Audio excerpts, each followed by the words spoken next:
Space में हम इस धरती तक सीमित नहीं है।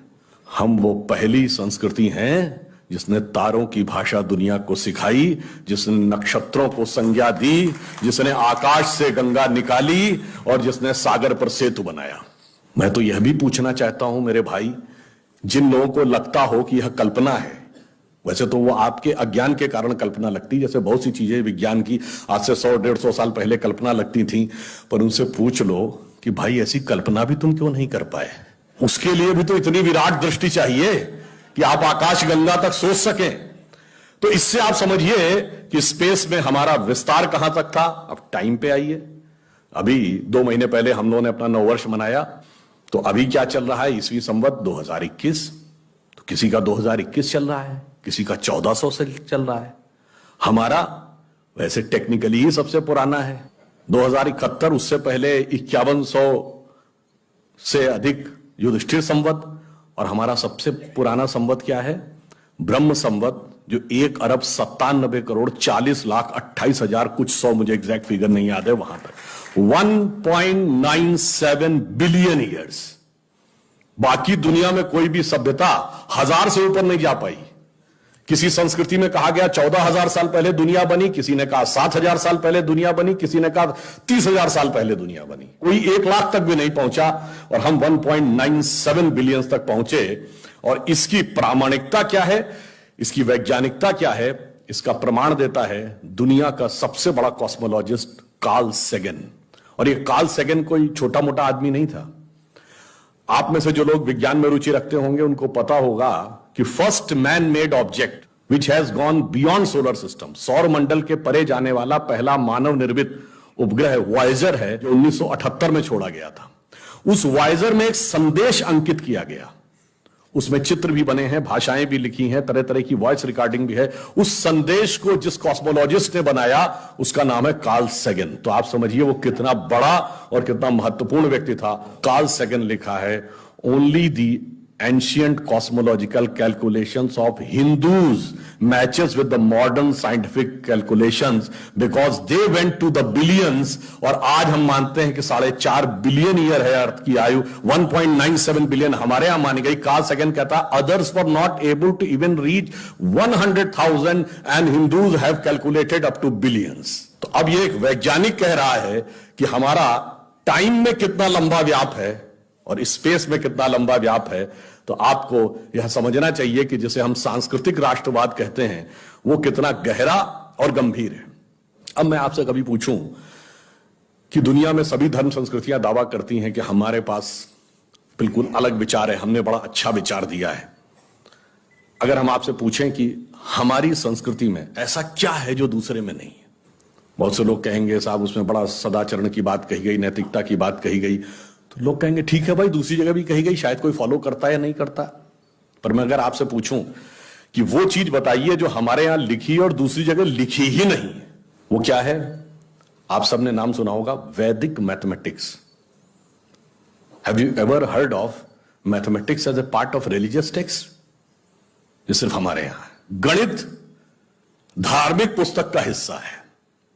Ayurveda medical science, it is globally accepted as a structured medical science, by name itself is a part of Vedas। Medical science धर्म ग्रंथ का हिस्सा हो, गणित धर्म ग्रंथ का हिस्सा हो, ये दुनिया में कहीं नहीं। बाकी जगह विज्ञान और गणित का धर्म से संघर्ष है, हमारे यहां वो धर्म ग्रंथ से उद्भूत हो रहे हैं। ये फंडामेंटल डिफरेंस है हमारे और उनके बीच में। और इतना ही नहीं, मैं कभी आपसे, आप लोगों ने ध्यान दिया हो अगर गणित की जो खोज है, वैसे तो बहुत सारी चीजें थी जो अंग्रेजों के आने के बाद छुपा दी गई, क्वाड्रेटिक इक्वेशन हो, अलजेब्रा हो, ट्रिग्नोमेट्री हो, ये सारी चीजें। मगर एक ऐसी चीज है जो कमोबेश सभी लोग मानते हैं, चलो ये तो मान ही लेते हैं कि भारत ने दिया। वो क्या था? शून्य। अब कहा जाता शून्य किसने दिया? आर्यभट्ट ने खोजा। अरे भाई आर्यभट्ट ने खोजा नहीं, आर्यभट्ट की किताब में पहली बार तुमको लिखा हुआ मिला। अगर आर्यभट्ट ने शून्य खोजा तो बौद्ध मत में शून्यवाद का सिद्धांत कहां से आया? वो तो आर्यभट्ट से पहले के थे। और ये बताइए कौरवों की 18 अक्षौणी सेना से लेके भगवान राम की जन्म कुंडली बन रही थी, वो बगैर शून्य के बन रही थी। वास्तविकता यह है कि शून्य वेदों से निकला और वो इस बात को स्वीकार करने को तैयार नहीं होते थे कि धर्म ग्रंथ से निकलता है। इसलिए उनको छटपटाहट थी, इसलिए वो कहने का प्रयास करते हैं किसी और ने निकाला था। और समस्या क्या है, हमारे यहां तो भगवान राम की जो कुंडली निकली है वो जब नासा के प्लैनेटोरियम सॉफ्टवेयर में डाली गई तो 7114 समथिंग बीसी की डेट निकल आई। अब बताइए, वैसे तो मैं नहीं मानता कि वो डेट सही है, उसके अंदर नक्षत्रों का कैलकुलेशन किया जाए तो बहुत पीछे आएगा, परंतु बताइए उन लोगों ने हमको समझा दिया कि हम अवैज्ञानिक हैं और हम अंधविश्वासी हैं, जिनमें किसी एक के यहां लिखा है कि धरती चपटी है और एक के में लिखा धरती के चारों तरफ सूरज घूमता है। और ऐसे महान ज्ञानदेव पाड़े लोगों ने हम लोगों को समझा दिया कि हम अनसाइंटिफिक थे और धरती को चपटी और धरती को इस सौरमंडल का केंद्र कहने वाले लोग वैज्ञानिक थे। आज भी जब सूर्य ग्रहण या चंद्र ग्रहण होता है, आप नासा की ऑब्जर्वेटरी बताती है ना, 1950 से पहले नासा नहीं था।